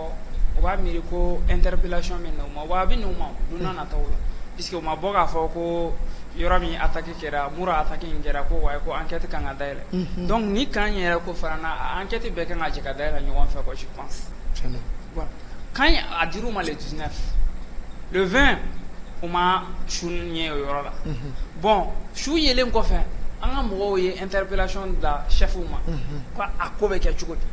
ko mais an kan ka sɛgɛsɛgɛli kɛ des médecins légistes olu taara ye k'a fɔ ko su ninnu bilala yɔrɔ in na ko il y a plus de 5 jours. Il y a plus de 5 jours. Il y a plus de 5 jours. Donc, du 19 au 19. Donc, 5 jours. Donc, il y a 5 jours. Le 19 au 20. Donc, une journée devient 5 jours. Ah non, tiens, 5 jours. Les clés, mais c'est avec les dourouillas. Oh, c'est ok. Bon, ni les dourouilles, c'est avec les clés, c'est avec les dourouilles. Au les dourouilles, on en a. Je ne sais pas. Français d'eau. Uluma seko o don baga yo o don fo an ka mɔgɔw talen kɔfɛ de olu sera ko o ja cari an bolo kalabanci minɛna donc o b'u ka kalabanciya yira quoi ni ko in kɔni non kisi cogo foyi t'a la Emmanuel Macron il doit être interpellé devant la CPI voilà a kan ka taa ka acte répond quoi pour pénaliser voilà d'accord donc a kan ka taa ka acte répond o ye janfa ye fɔlɔ bon mɔgɔ min fatura i n'a fɔ a bɔra k'a fɔ cogo min a fɔra ko gauche ni dugu dɔ cɛ ko y a de cela ko 10 km wa combien de kilomètres gauche n'o dugu cɛ ko a yɛrɛ k'a fɔ k'u ye mɔgɔ dama dama dɔw de minɛ o tu kɔnɔna na yayi k'u ye mɔgɔ minnu minɛ MINUSMA ni Barika ni mɔgɔ ninnu il paraît que olu mɔgɔ kelen ninnu don u ye mɔgɔ dama dama minɛ u taara n'u y'u ka kan na donc u taara n'u y'u ka kan na a yirala k'a fɔ ko mɔgɔ ninnu ma segin bilen donc o dugu mɔgɔ 7 fana tuguni olu wulila ka taa o revendication kɛ kan na k'a fɔ a y'an ka mɔgɔ minnu minɛ u ma segin ka na donc mɔgɔ minnu taara revendication na a yirala k'a fɔ k'olu mɔgɔ ninnu fana ma segin olu fana ma segin mais ɲininkaliw kunnafoniw y'a yira an na k'a fɔ ko o mɔgɔ ninnu u donna n'u ye Niger fan fɛ mais u ma segin n'o mɔgɔ ninnu ɲininkali bɛ yen fɔlɔ o mɔgɔ ninnu tun ye mɔgɔ nasugu jumɛn ye d'accord fulaw tun tɛ bagangɛnnaw c'est qui jɔn bɛ k'a fɔ ko fulaw bɛ ka faga tuguni Mali kelen kɔnɔna na donc u bɛ ka essayer ka polémique de créer donc ni fula fagara olu de b'o fula kelen ninnu faga ka t'u su dogo k'o don a wuli k'a fɔ ko wayi ko siyako kɛlɛ de daminɛna Mali la donc u bɛ nin complicité in na ni jeune na u minɛna u tɛgɛ minɛna u bɛ wuli ka essayer ka propagande créer k'a fɔ ko non ko depuis nin kelen u t'a ko la e tɛ ko min na mun bi ja girin sa jamana kuturu ala cɛ jamana kuturu denmisɛnnin kulonkɛ tɛ mɔgɔkɔrɔba damɔ e bɛ wuli k'a fɔ ko non depuis tatɔ ko non ni ko dɔ kɛra nin yɔrɔ la ne jabajɛlen n'o ko la donc o b'a jira k'a fɔ i bɛ complicité dɔ la France ni a jɛɲɔgɔnw bɛ complicité la Mali kan bi ko tɛ quoi d'accord bi ko tɛ d'accord merci bien mais u ka ko in a sera dangari ye quoi d'accord il est temps maintenant Kojo merci i ka analyse la an b'i fo kosɛbɛ n bɛ segin ka na Memeta ma hali bi Memeta yala anw ka jamana ɲɛmaaw kan ka wulikajɔ jumɛn sabati walasa nin walejugu min ni Faransi bɛ ka kɛ an ka jamana kɔnɔ u bɛ se ka ɲangi cogo min na ɲangi cogo ɲuman na non o kan ka min kɛ u y'a daminɛ ni nin ko sugu ninnu kɛra bɛɛ enquête de bɛ kɛ fɔlɔ kan enquête bɛ kɛ k'a dɔn mɔgɔ minnu sara a bɛ ɲini k'a dɔn mɔgɔ sugu jumɛn don quoi parce que mɔgɔw tununa su yɛrɛ aw kɔ on va faire le lien d'abord k'a lajɛ fɔlɔ n'a sɔrɔ n'olu de don donc maintenant enquête bɛ kɛ enquête bɛ n'a jira mɔgɔ minnu don n'olu sera ka dɔn enquête b'a jira fana u sara waati min na enquête b'o dɔn enquête b'a jira fana u donna yen waati min na ensuite ni olu bɛɛ sera ka dɔn yan mɔgɔ minnu y'u faga o bɛ dɔn yan dɔ tun bɛ yen nɔ san joli joli o bɛ yen dɔ nana hali o ma heure kelen dafa fɔlɔ donc n'a sɔrɔ su min donna tile 5 mɔgɔ min heure kelen kɛ i b'a dɔn ko nin ka su tɛ i m'a faamu donc olu bɛna donc maintenant n'o dɔnna sisan n'a sɔrɔ ni min ni comment dirais la u ni poursuivre min ka kan o poursuivre bɛ da o kan mais peut-être gɛlɛya min bɛna k'a la o ye jumɛn ye o ye u kun fɛrɛla a ma kosɛbɛ quoi u bɛna waati min na quoi u taara u kun nana accord kirikaraw an ka jamana bila ka accord kirikaraw siɲɛ ko hali n'u ye mɔgɔ faga ko u tɛ se ka ɲangi anw fɛ yan u tɛ se ka juger donc k'olu bɛ taga ɲangi fɛ mais en même temps o tɛ génocide o tɛ exaction ye awɔ o tɛ exaction ye dɛ o tɛ sɛbɛn na o t'o la dɛ k'a fɔ aw kana tugu ka exaction kɛ mɔgɔ dɔ la non aw ka fɛn tɛ o datugu quoi donc ni nin fɛn na ni enquête bɛ se ka dayɛlɛ ni enquête fɛn na o bɛ accuser donc premièrement nafaba jumɛn a la o ye jumɛn o ye k'a yira fɔlɔ n'u ye mɔgɔ sugu jumɛn ye quoi i m'a faamu wa c'est à dire n'u sugu dɔnna o b'a to diɲɛmɔgɔ b'a dɔn kɛlɛ min bɛ an ni ɲɔgɔn cɛ quoi parce que olu bɛ k'a fɔ ko ya urana kɛlɛ la u ye fɛn dɔ kɛ on appelle ça le principe là, c'est-à-dire prêter à l'autre ses propres intentions quoi i yɛrɛ ka propre intention tu prêtes ça à l'autre pour pouvoir ka se k'a tigi kɛlɛ quoi i m'a faamu wa par exemple ni ne bɛ fɛ ka n denkɛ attaquer sisan ne b'a yira diɲɛ bɛɛ la quoi ko n denkɛ bɛ fɛ ka ne attaquer i m'a faamu wa donc ni diɲɛ bɛɛ sɔnna ma k'a bɛna ne attaquer donc maintenant la défense pour moi ça me permet n ka taa attaquer yanni a ka na ne b'a kɛlɛ a sigiyɔrɔ la yanni a ka na quoi c'est comme si israéliens fɛ yen nɔ ka proverbe dɔ b'a fɔ ko n'i y'i jugu dɔn yan k'i ka wuli ka taa kɛlɛ quoi yanni a ka n'i sɔrɔ i fɛ yen nɔ quoi donc maintenant n'o u b'o de kɛ quoi u bɛ exaction ko kuma fɛn fɛn na an fɛ yen nɔ c'est pour que k'olu ta u yɛrɛ ta dogo quoi maintenant ni tɔw ta fɔra ka caya donc olu bɛ yira comme si ni olu ye sauveur ye quoi olu nana ka na mɔgɔ kisi ni dɛmɛ alors en réalité olu de ka baara don Centrafrique olu de y'a kɛ o denmisɛnnin san 9 denmisɛnnin san 9 cɛmannin san 9 a hakɛ to yen cɛmannin san 9 Faransi sɔrɔsiw ka légionnaires n'u k'a minɛ ka bin a kan denmisɛnnin san 9 cɛmannin san 9 k'a nɛgɛ ni bisiki olu de y'a kɛ donc olu de ka baara ye nin ni olu de ka d'ailleurs fɔlɔ n ma deli ka légionnaire f'i ye yan légionnaire de ye mɔgɔ ye mɔgɔ min à 99,99% c'est des criminels réunis quoi m'a faamu a ka jugu maafala ye quoi minnu ye crime baw kɛ n'u yɛrɛ tɛ se ka ye kɛnɛma tuguni quoi donc maintenant a dɔw bɛ yen nɔ sisan i b'a sɔrɔ n'i ye Faransi légionnaire d'État i b'a sɔrɔ siya bɛɛ b'a la jamana bɛɛ mɔgɔ b'a la France légionnaire ninnu na n'i y'u ta français min b'a la a tɛ tɛmɛ 0,1% kan a bɛɛ dunanw de ye quoi par exemple Italie criminel ba dɔ a bɛ ka ɲini Italie n'a yera Italie dɔrɔn a bɛ faga ou bien américain ka criminel ba dɔ n'a yera a bɛ faga ou bien farafinna criminel ba dɔ yera n'a yera a bɛ faga quoi olu de bɛ boli n'olu bolila sanu kan ka se ka Faransi sɔrɔ olu de bɛ t'u présenter comme légionnaire u b'olu de ta ka identité wɛrɛ d'u ma ka tɔgɔ wɛrɛ d'u ma et puis n'u donna n'u y'a daminɛ quoi ils ont 3 ans u tɛ taa bɔ u somɔgɔ ye u tɛ t'u ka jamana kan u tɛ bɔ kan da fɛ ka taga yɔrɔ wɛrɛ la i m'a faamu donc o tiɲɛnikɛla criminel ninnu u b'olu de ta ka taga yaala n'olu ye diɲɛ kɔfɛ u y'olu de ta ka na n'olu ye Mali la yan olu bɛ se ka na jumɛn wɛrɛ kɛ min ni exaction tɛ kelen donc olu b'a dɔn u ka sɔrɔdasi ninnu jogo man ɲi u bɛ tiɲɛni de kɛ u bɛ binganiw ni fɛnw kɛ donc u bɛ kɔn joona k'a fɔ ka exaction ni fɛnw nkalon ta k'a da an ka mɔgɔw la quoi donc maintenant an ka jamana ɲɛmɔgɔw ka baara fɔlɔ jumɛn o ye ka enquête kɛ enquête kɔfɛ ka tila k'a yira fana ninnu ye mɔgɔ sugu jumɛn ye u sugu ka dɔn maintenant ni poursuite min bɛ kɛ o poursuite bɛ kɛ quoi. D'accord. Merci bien Mementa il faut kosɛbɛ k'i waleɲumandɔn ni analyse in na o la d'accord an bɛna don an ka babu filanan kɔnɔ ni o de ye an ka jamana premier ministre n'ale ye Dr Choguel Kokala Mayiga ale tɛmɛna CNT ɲɛkɔrɔ dɔgɔkun tɛmɛlen n'o bɛnna alamusa ma avril kalo tile 21 san 2022 passage a kɛra a fɔra ko a tun ye baara ɲɛbila sɛbɛn mun di baara ɲɛbila baara mun kofɔ ɲɔna a ka bila fanga la k'a tun y'olu baara minnu kofɔ ka bila ko o baara minnu kɛra ani o baaraw bɛ sen mun kan k'a kana o perepere-latigɛ olu ye walasa jamanaden bɛɛ ka se ka bɔ o kalama cogoya min na o senfɛ an y'a ye k'a fɔ ko kumaw sama-samana dɔw nana ka na ɲininkali dɔw tɛnku dɔw ye affirmation dɔw kɛ dɔw yɛrɛ y'a jira k'a fɔ ko premier ministre yɛrɛ k'a ma baara yɛrɛ kɛ a yɛrɛ nana a y'i da maga kuma caman na a y'a jira k'a fɔ ko anw ka jamana kɔnɔ bi ko lakana k'o de nafa ka bon ni fɛn bɛɛ lajɛlen ko lakana ko yɛrɛ de ye ko nafamayɔrɔ caman ta yala n bɛna kuma di e ma fɔlɔ Kojo yala ni ko min kɛra a kuma yɛrɛ bonyana kosɛbɛ an y'a ye k'a fɔ hali Nuhu Sar ale y'a fɔ a ka kuma kɔnɔ k'a jira k'a fɔ ko n'i ko k'i bɛ an ka premier ministre n'i b'a noter sur 10 k'i bɛ 3% de di 3 sur 10 de d'a ma 3 sur 10 ni o kuma in kɛra furugufurugu kuma caman ye ni maa caman bɔra bɔlɔlɔ siraw kan ka Nuhu Sar yɛrɛ dɔgɔya kosɛbɛ yala e yɛrɛ ka faamuya kɛra jumɛn ye premier ministre ni ka bɔli in na ani a ye fɛn mun jira CNT la ani a yɛrɛ ka baara kelenw lawaleyalen kɔnɔ yala e yɛrɛ ka faamuyata kɛra jumɛn ye Kojo. Bon Kulubali n'i y'a ta k'a lajɛ ale ka laseli in kɔnɔna na an b'a fɔ a ɲɛna kosɛbɛ quoi ko n'a tun ma bɔ k'a ka baarakɛtaw fɔ an tun t'a dɔn a tun bɛ min na fɔlɔ an y'a mɛn réseaux sociaux kan a ye nin kɛ fɛn bɛɛ ka ɲi a tigi yɛrɛ de da kɔnɔ quoi donc n'an y'a ye a bɔra ka taa CNT ɲɛkɔrɔ k'a fɔ bon a tagali in yɛrɛ mɔgɔw tun y'a miiri k'a fɔ i n'a fɔ a convoqué len de tun don walima ko dɔ de tun b'a ni gouvernement cɛ ranking kɔrɔ de don walima ko dɔ de don n'a ma se k'a ɲɛfɔ a tun bɛ bɔ premier ministère la mɔgɔw y'a ye a fɔra a kɛra an bɛna se bientôt a dɔgɔkun kelen ma décret foyi ma bɔ k'a fɔ ko premier ministre démissionné tɔgɔ dɔ décret foyi ma bɔ k'a fɔ ko ce travail c'était insuffisant donc o b'a jira n na k'a fɔ ko convocation tun tɛ fɔlɔ quoi an k'o rumeur ninnu bɔ an ka kow la fɔlɔ bon a taalen kɔfɛ a ye kuma caman fɔ a y'a fɔ ko an tɛna bɔ CEDEAO la a y'a fɔ ko Barika ni MINUSMA k'u ka fɛn ye a kan ka renouveler tuguni a y'a fɔ tuguni ko an tɛna bɔ zone UEMOA kɔnɔna na ko Mali programme foyi ma taga k'a fɔ k'an bɛna an ka propre monnaie créer bon on les remercie d'abord puisque CEDEAO ni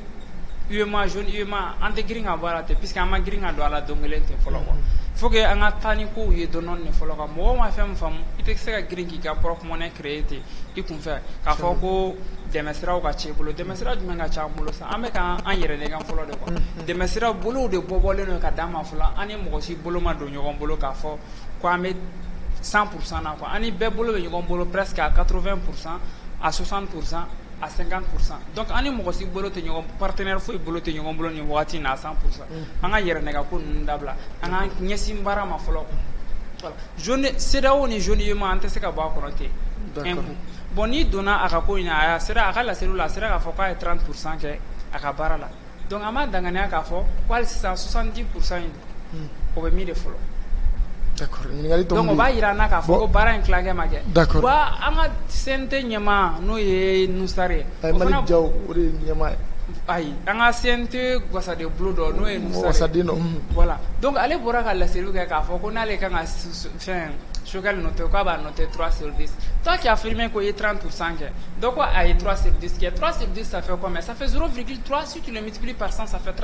30%, effectivement. Donc, c'est les mêmes affirmations. Moi, quand on a essayé de faire comment d'autres, ni te moi me fait qu'on y t'a fait. D'accord. Sinon, quand on a essayé de faire comment d'autres, polémique bakiré na, comme on va agresser na. Sinon, Choguel Badon, avec comment on fait, c'est les mêmes choses qu'il a répété. Mali confirme que tu as calé ou quoi.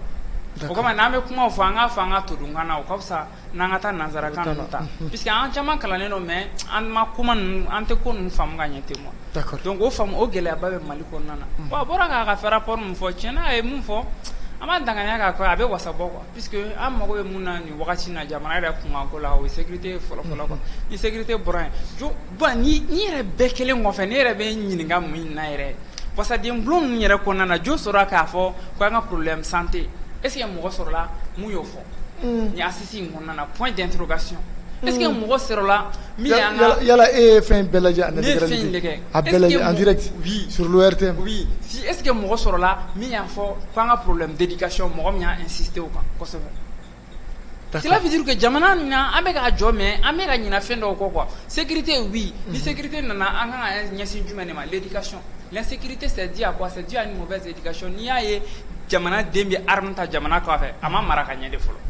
C'est l'éducation qui le manque. Ni patrie canon, Jamana canon. Nous au kalana dena gagné. N'a que là ni fadona Jamana densité son aga Jamana travail folo.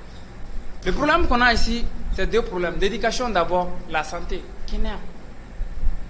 Amago be Kenya la maldenw mago be Kenya ni wagati na. Ko sai na bora ka foko musoro bora dravela bulibana mena tema ka yoron na ka paramètre dravela bulibana ka bo dravela bulibana encore am dala asila dravela bulibana ka boy ka ta Gabriel Touré la place ko place té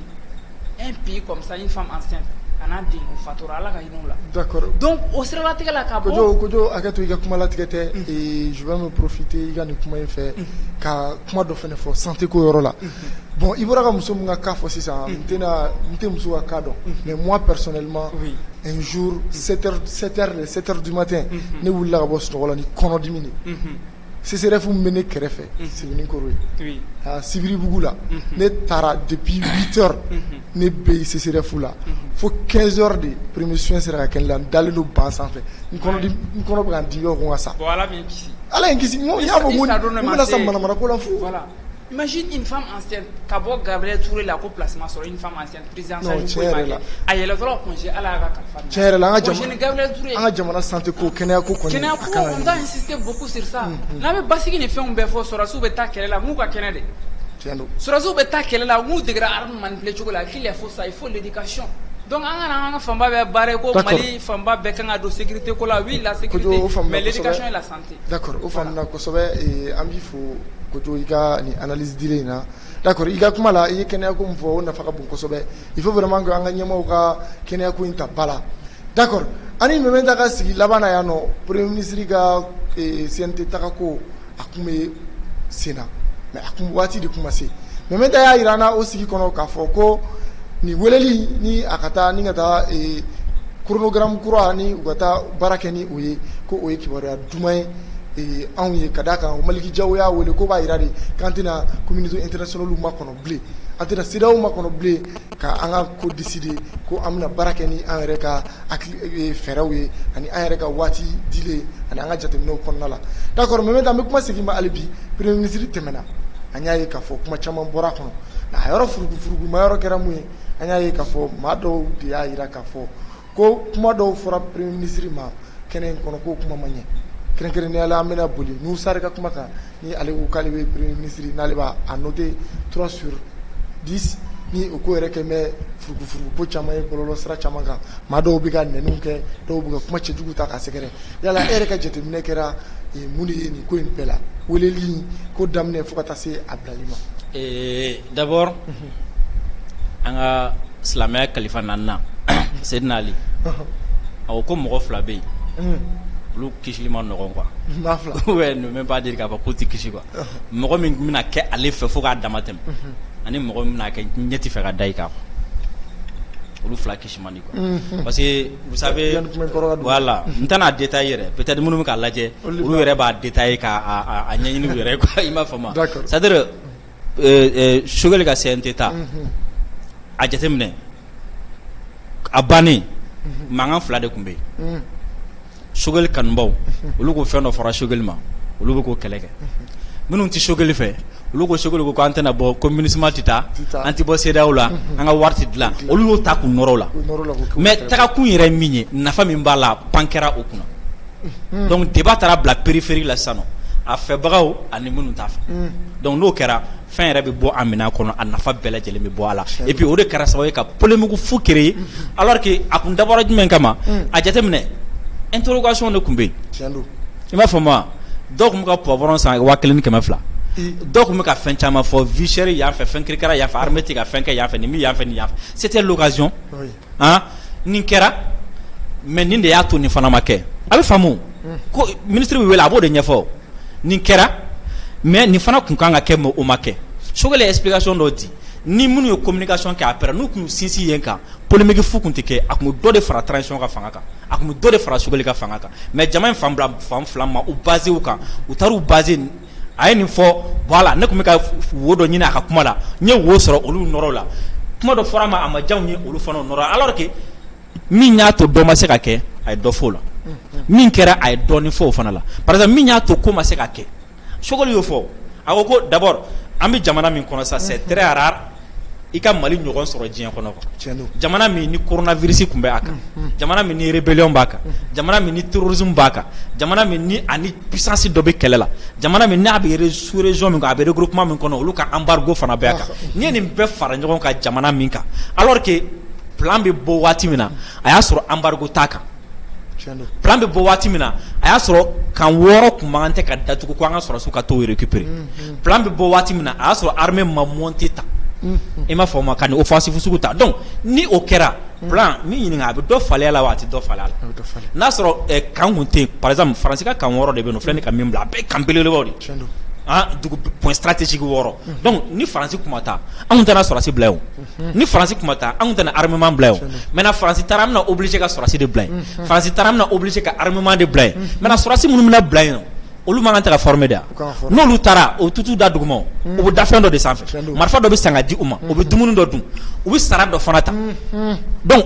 a bɛ se ka kɛ o bɛ ta kɛnɛya ka budget la ou bien o bɛ ta éducation ka budget la ou bien o bɛ ta culture ka budget la donc ni culture kun kan ka min kɛ ni situation exceptionnelle ninnu kama dɔ bɛ bɔ culture ka budget la o bɛ fara défense ka budget kan n'o farala défense ka budget kan défense bɛ yɛlɛ sanfɛ mais culture bɛ jigin fɔlɔ mun na parce que a ye moment donné i kan ka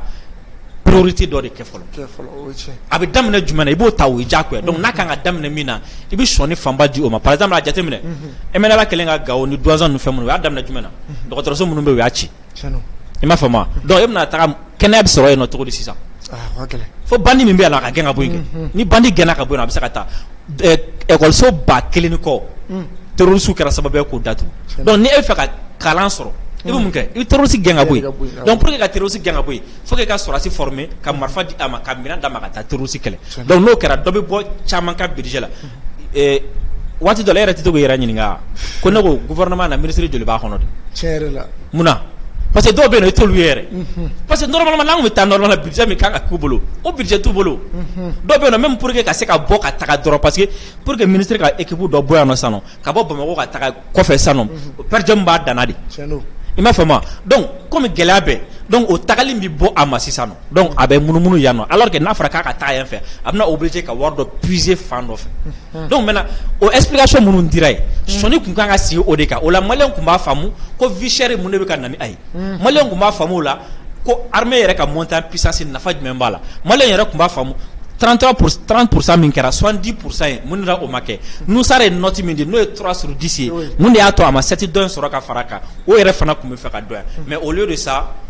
kanubaw olu ka kanu kɛlɛ kɛ juguyabaw olu ka juguya kɛlɛ kɛ donc ɲɛfɔli min yɛrɛ kan ka kɛ o ɲɛfɔli ma sɔrɔ a kɔnɔna na et par fini a kɛra comme si ni nafa yɛrɛ ma kɛ CNT tagali la quoi parce que a kɛra sababu ye ka nin polémique o de la moi a ye moment donné a ka di ne ye jamana min niveau min na bi bɛɛ tɔgɔ sɔrɔ ne ye tɔgɔ sɔrɔ alhamdulilayi ne ye tɔgɔ sɔrɔ i m'a faamu a ma se n ka taga n yɛrɛ yira fɛn dɔ la bilen ni tɔgɔ bɛ mɔgɔ nafa ne ye tɔgɔ dɔ sɔrɔ o bɛ se ka ne nafa 14 juin bɔlen kɔ a la an ka gouvernement mago tɛ fɛn dɔw la bilen quoi maliyɛn cɛ ni muso denmisɛnnin mabɔkɔrɔ bɛɛ bɔra donc bi bi in na a dɔnna ko an ka ɲɛmɔgɔw fu fɛlen don donc a ma se mɔgɔ dɔ de k'a fɔ k'e b'o kɛlɛ ta ko k'e ka jɔnforo kɛlɛ ye quoi fo ne de k'a jira ko karisa fɛlen don fɛn tɛ se ka fɔ a ma fɛn tɛ se ka k'a la ni e y'o kɛ e b'a tɔ mangoya ka taa fɛ min misaliya dɔ d'i ma i bɛ k'a bɛna chute daminɛ waati min na a daminɛna cogo di a kɛrɛfɛmɔgɔw commencera ka taa kelen kelen a kɛrɛfɛmɔgɔw commencera ka taa kelen kelen ni min taara o tagakun tɛ ɲini dɛ o tɛ ɲini dɛ mɔgɔ bɛ wuli k'o kɛlɛ mɔgɔ b'olu k'o kɛlɛ u y'u t'o la fo bɛɛ taara k'a tɔ to a kelen minnu taara olu taara fara ɲɔgɔn kan ka coalition kɛ a contre la u y'a kɛlɛ ka taa M5 sigi a labanna cogo di bibi in na ni mɔgɔ min bi premier ministre fɛ o de la anw fɛ c'est à dire i b'a dɔn an ka fɛ min b'a dɔn wa c'est à dire an ka fɛ min b'a dɔn wa i ka hɛrɛ bɛ min na quoi i ka t'o sira fɛ quoi anw b'i dɛmɛ i ka t'o sira de fɛ quoi i m'a faamu anw bolo o de ye fɛ yɛrɛ ye quoi o de ye soutien yɛrɛ yɛrɛ ye quoi ni ne fanga tun bɛ ne la bi premier ministre kɛrɛfɛ bi mɔgɔ bɛ yen i b'a dɔn classe dɔ bɛ yen nɔ ne tɛ t'olu deli dɛ wala ne tɛ t'olu deli dɔw y'a yira k'a fɔ k'olu ye faransi ka mɔgɔ ye hali n'an ka armée attaquera u t'a condamné olu y'o yira faransi bɛ bɔ k'an ka kan filmer k'a yira u t'a condamné ne tɛ t'olu deli dɛ mais mɔgɔ dɔw y'a yira k'olu bɛ ɲɔgɔn fɛ ne ye mɔgɔ ye 14 juin 14 juin na sisan ne ye mɔgɔ faralen ɲɔgɔn kan ko ka transition dɛmɛ k'u ni transition bɛ ka baara kɛ ni ne ye Sogoli kɛrɛfɛ mɔgɔ ye ni fanga bɛ ne bolo ye ni ne y'a fɛn fɛn dimine ne bɛ n dɛn ka taa fɛ sufɛ karisa qu'est-ce qui ne va pas mun de bɛ yen PM ye fɛn dɔ de k'i la min ma diya ye wa ou bien ɲɛ bɛ fɛn dɔ de la min ma ɲi an b'a dilan cogo di an b'a dilan yen bloc soudelen bɛ to parce que mɔgɔ bɛ ka ɲinɛ min kɔ cɛ kɛlɛ ma daminɛ koyi walahi kɛlɛ ma daminɛ c'est à dire Faransi tagatɔla bɛ ka fɛn dɔ labɛn ni fara ɲɔgɔn kan yɛrɛ tɛ fura t'a la an bɛ bi donc n'a ye mɔgɔ bɛ fɛ ka dimi ka taa an bɛ fɛɛrɛ kɛ ka taga nɔfɛ sufɛ kɔsa n'an taara n'i ye yɛrɛwolo jateminɛ an bɛ ka commencer ka tourner kɛ anw bɛ ka taga ka t'o de yira mɔgɔ la jugu sɔnna ka fara ɲɔgɔn kan fo ka mɔgɔ sɔrɔ Mali la min b'u dɛmɛ k'u ka hakilila ta ye kelen an minnu ka hakilila ta ye kelen an ka fara ɲɔgɔn kan an tɛgɛ di ɲɔgɔn ma différence min b'an ni ɲɔgɔn cɛ an k'o to yen ni mɔgɔ min bɛ fɛ ka dimi an ka fɛɛrɛ kɛ an k'o deli donc premier ministre ka o don na CNT la taga la a kɛra sababuya ye mɔgɔw bɔra essentiel kɔnɔ mɔgɔw bɔra priorité kɔnɔ ka na bin des périphéries kɔnɔna la ka ɲɔgɔn sama fo ka fɛn tunu et puis fo ka n'a b'o la fo ka n'a commencer k'a yɛrɛ yɛrɛ ka transition yɛrɛ premier ministre yɛrɛ k'a yɛrɛ k'a fɔ mɔgɔ dɔw b'a nɔfɛ mɔgɔ dɔw t'a nɔfɛ mais ne bolo bi min kan ka kɛ o ye jumɛn a kɛrɛfɛ mɔgɔ minnu bɛ yen u ka continuer halisa an ka continuer halisa n b'a fɔ tan an ka continuer halisa mɔgɔ minnu bɛ yen n'u bɛ fɛ ka furugu an ka taga kungo fɛ an k'u ɲininka mais an kana kɛ nɛni ni lagosili ni dɔgɔyali parce que ni mɔgɔ kelen taara dɔ tɛ fara jama kan dɛ dɔ de bɛ bɔ jama la a tigi a bɛ se ka kɛ mɔgɔ dɔ b'a kɔ parce que i b'a sɔrɔ bi bi in na mɔgɔ dɔ bɛ transition soutenir mɔgɔ dɔ kama o bɛ yen mais a b'a soutenir mɔgɔ min kama ni o tigi bɔra la ale b'a fɛrɛ minɛ par exemple ne yɛrɛ personnellement dɔ bɛ maloya ne ma bi bi in na ka fɛn dɔ fɔ Sogoli ma parce que a b'a fɔ k'a anw bɛ ka Sogoli soutenir donc ale bɛ maloya ka fɛn dɔ hali a bɛ maloya ale ka kɛlɛ dɔ ta ka Sogoli sɛgɛrɛ sisan nɔ mais n'ale y'a ye don o don ko ne tɛ yen ale bɛ fara kɛlɛkɛlaw kan donc an kana sɔn ka wo de ko ni koko pɛrɛnna basa bɛ don an kana sɔn an ka kɛlɛ ninnu fɛn ninnu an ka bali da a terre an k'an tɛgɛ di ɲɔgɔn ma fili minnu kɛra an ka fɛɛrɛ kɛ k'olu corriger ni mɔgɔ min filila an ka taga o corriger dibi la o ka fisa an yɛrɛ dama ka bɔ ka réseaux sociaux minɛ ni ɲɔgɔn ye ka ɲɔgɔn yɛrɛ jɛn na n'o kɛra jugu bɛ yɛlɛ quoi. D'accord o faamuna kosɛbɛ Mɛmɛta premier ministre ka kumaw la a y'a jira k'a fɔ ko an tɛna bɔ CEDEAO la ko wa ko monnaie dilan ko an yɛrɛ ye k'o tɛ sen na ko wa ko MINUSMA ka délai ko bɛna tila ka prolonger ni o tɛna taa yala ni kuma min fɔra a ye anw bila siga la anw minnu bɛ yen ni aw ye cɛkulu ye n'aw farala ɲɔgɔn kan pour que ka transition in soutenir ni yɛrɛwolo yɛrɛ b'o la kosɛbɛ d'accord aw tun y'a jira aw ye wulikajɔw kɛ aw ye bɔliw kɛ aw ye conférence de presse baw kɛ k'a jira k'aw ka bɔ CEDEAO la an k'an sen bɔ an k'an yɛrɛ ka monnaie créer wa plus an ka MINUSMA tila ka taa joona mais est ce que yala aw ni jamana ɲɛmaaw bɛ ɲɔgɔn kalama wa walima ni kuma min fɔli min kɛra nin ma kɛ jigiwaro ye aw ma ka d'a kan aw ka wulikajɔ kun ɲɛsin bɛ bon ni ko mɔgɔ ma k'a ka taga min kɛ n'a m'o kɛ de e jigi bɛ waro i m'a fɔ k'a ka taa min kɛ n'a m'o kɛ e jigi bɛ waro cogo di parce que i b'a dɔn à un moment donné une révolution Kerry James a bɛ to k'a fɔ a ka dɔnkili la ko pour qu'une révolution aboutisse il faut qu'elle soit bien réfléchie yɛlɛmaba n'aw b'a nɔfɛ n'a bɛ fɛ a ka ɲɛ aw bolo faut que a ka sɔrɔ miirinaba kɛra a ka labɛn ka ɲɛ quoi yɛrɛwolo debout sur la rempart i b'a jateminɛ à chaque fois ko anw bɛ bɔ ka revendication dɔ kɛ a bɛ se ka mɛn mais an b'a sɔrɔ munna parce que on sort pas pour revendiquer pour que mɔgɔw k'a dɔn k'an bɛ ka fɔ an bɛ kɛlɛ labɛn de don min na an b'a fɔ Faransi ka taa on était sûr que Faransi bɛ se ka taa wa on était sûr que an bɛ se ka Faransi lataga k'a sɔrɔ jamana ma bin yɛrɛwolo debout sur la rempart Monaco kɛlɛ bɛ anw fɛ yen mais yɛrɛwolo debu sur la para jate minna don min na ko k'u bɛna franc CFA yɛlɛma ka kɛ éco ye anw ko anw bɛ éco min nɔfɛ o ye éco min contrôle bi anw yɛrɛ bolo ye quoi min contrôle bi Afrique yɛrɛ bolo France t'a garanti an ka compte d'opération tɛ kɛ yen an ka sanu tɛ taga ye ka taga a comment dirais-je la ka taga garanti et sur ça an sera ka fara ɲɔgɔn kan ka farafinna dugu caman fara ɲɔgɔn kan ko ka baara kɛ pour que ka franc CFA bɔ yen ka na ni fɛn ye a nɔ la min b'a to an bɛɛ lajɛlen bɛ se ka a dun ka bɔ jɔnya kɔnɔna parce que franc CFA yɛrɛ kɔrɔ ye ko jɔn ka wari ka se ka bɔ a kɔnɔna la ka donc anw bɛ ka taga a jateminɛ an ye bɔliba fɔlɔ min kɛ wariko la c'était le 14 septembre 2019 a do Kémi Séba kun bɛ yan pourquoi Kémi Séba kun bɛ yan pour montrer que c'est une lutte commune et non une lutte malienne donc anw bɛ o dangan de kan anw ma fɔ dɔrɔn ko ka taa monnaie dɔ dilan sini sɔgɔma monnaie min ni a ma fɛn ka ɲɛ sini an bɛ tila ka taga bi dingɛ wɛrɛ kɔnɔ non nous on a pris l'exemple sur Modibo Keita Modibo Keita ye monnaie créée mais u tila ka na u sen da ka fo ka na a monnaie in tunu tugun ka mun y'a tunu on a fait le constat ka remarque nu fɛn kan donc an ko an ka taga ni ɲɔgɔn ye si on n'arrive pas à aller ensemble waati la an bɛ sɔrɔ ka taga an kelen na et puis waati de b'a la k'a fɔ waati de b'a la a bɛ labɛn de fana quoi la CEDEAO aussi an ka position ye jumɛn anw ko de a b'a la CEDEAO o kɔrɔ ye jumɛn CEDEAO min bɛ yen an tɛ nin fɛ o kɔrɔ ye jumɛn CEDEAO min bɛ yen a ti k'a ka baara kɛ anw bɛ min nɔfɛ d'ailleurs i b'a dɔn kɔsɛbɛ na mot dɔ bɛ yen nɔ a fɔra ka caya kosɛbɛ d'accord o mot i b'a dɔn o ye mot min ye panafricain oui sinon a kuma est-ce que o kuma mɛn non tiɲɛ yɛrɛ la i kun t'a mɛn kuma in kun tununa dɛ voilà mun nana ni y'a ye ko ka farafinna fara ɲɔgɔn kan ka taga anw ka laɲini y'o de ye quoi bon mɔgɔ min bɛ fɛ ka fara ɲɔgɔn kan kɛ i tɛ cili kɛ fɔlɔ quoi min bɛ yen a b'o dilan n'aw dɛsɛra k'a dilan aw bɛ dɔwɛrɛ a b'a fori dɔɔni dɔɔni parce que n'an bɔra CEDEAO la k'a sɔrɔ a ma CEDEAO ci an ye fu kɛ i m'a faamu n bɛna misaliya surumani d'i ma aujourd'hui CEDEAO la frontière b'a ni Sénégal ni ɲɔgɔn cɛ frontière b'a ni Guinée ni ɲɔgɔn cɛ malgré que Guinée bɛ problème na mais c'est pas éternel c'est pas éternel a bɛ ban kɛlɛ bɛ ban u ni CEDEAO ni ɲɔgɔn cɛ donc Guinée bɛ CEDEAO la Côte d'Ivoire bɛ CEDEAO la Sénégal bɛ CEDEAO la port saba an bɛ port min utiliser kɔsɔn na de an commencera ka taa Mauritanie et Côte d'Ivoire ani Sénégal an b'o de utiliser ka caya olu bɛ CEDEAO la donc an bɔra CEDEAO la sɔgɔmada in na parce que an n'u ti ka bɛn an n'u mago bɛ port in na tuguni on va retourner négocier avec Macky Sall qu'on a quitté hier sur quelle base est-ce que an ma taa an yɛrɛ fili France da kɔnɔ tuguni mais si Macky Sall tɛ yen bilen ou bien Macky Sall bɔra France bolo cette fois-ci est-ce qu'on a besoin de quitter la CEDEAO? Non. On n'a pas besoin de quitter la CEDEAO, mais on a cette fois-ci une CEDEAO plus renforcée, plus forte et au service du peuple. On a un CEDEAO public à CEDEAO de là. Pourquoi on a un mɔgɔ fara ɲɔgɔn kan duguma dɔn on a il y a Sénégal bɔra na la mamɛ Burkina Faso bɔra la mamɛ Niger bɔra na la mamɛ Mali kɔnɔ bi Mali fanga jumɛn jeunesse ta Mali jeunesse ka wuli Sénégal jeunesse ka wuli Burkina jeunesse ka wuli ni jeunesse ka wuli n'olu wulila sisan ɲɛmɔgɔ contre la vous pensez que changement tɛ na changement bɛ na et an bɛ se ka fɛnba sɔrɔ o kɔnɔna la i m'a faamu ni an dɛsɛra o bɛɛ la waati min na n'an bɛna bɔ cogo min na an b'an sigi an b'o fana réfléchir an bɛ bɔ o bɔcogo la bi bi in na mɔgɔ bɛ min na o ye ka bɔ CEDEAO la pour que ka CEDEAO ka nin ko ninnu de échapper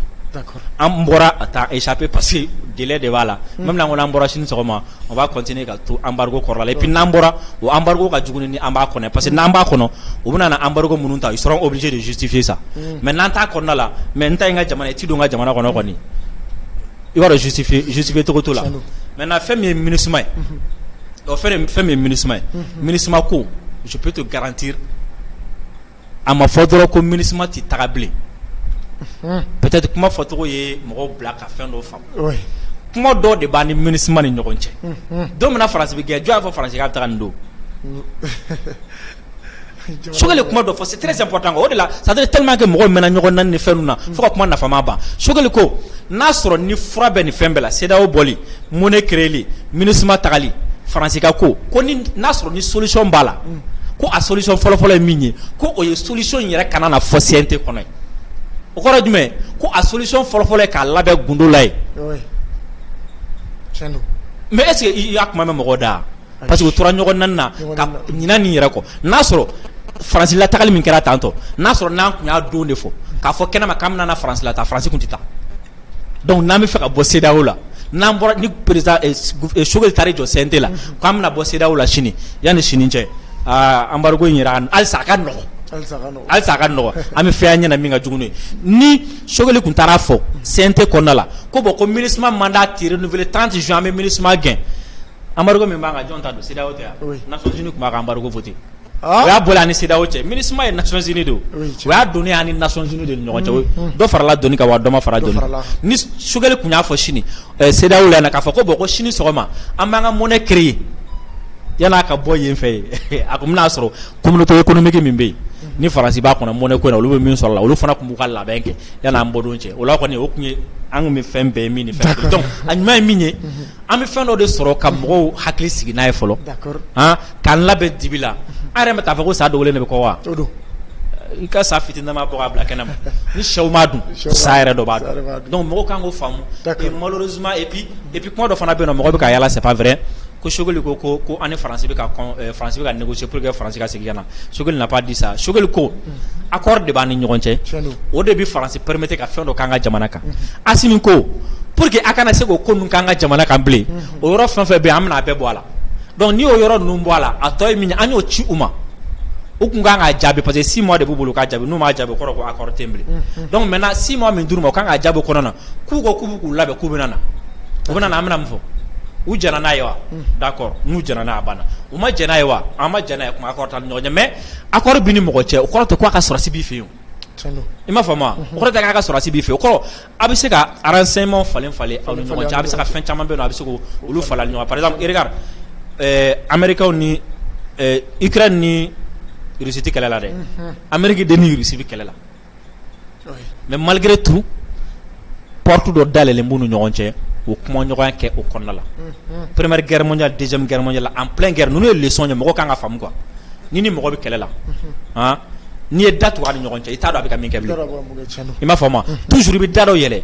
o kuma ɲɔgɔnya bɛ to a ni ɲɔgɔn cɛ o la i b'a ka intention dɔn i b'a dɔn a bɛna min kɛ quoi maintenant n'i ye da bɛ tugu dɔrɔn c'est fini.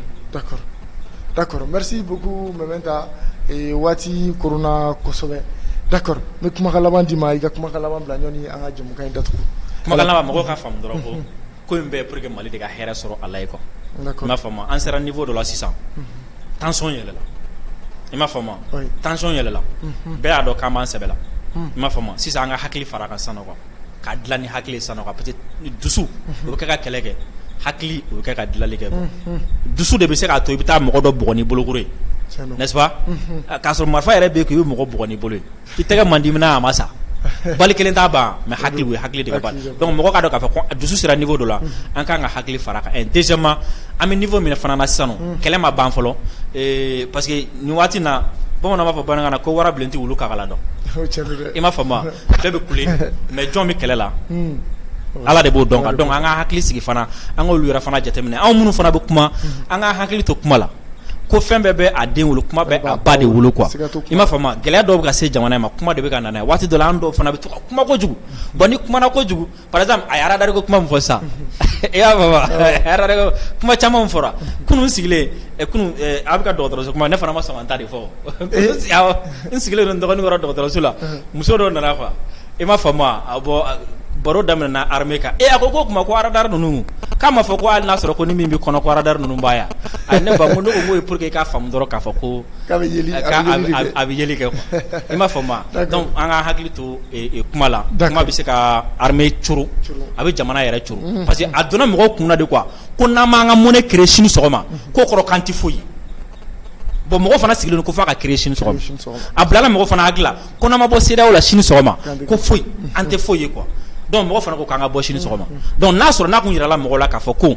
an mago bɛ monnaie la mais monnaie kan ka labɛn de ka kɛ ko an mago bɛ ka kuma an ka kan na mais o fana labɛn de b'a la aujourd'hui nous avons 70 000 et quelques enseignants contractuels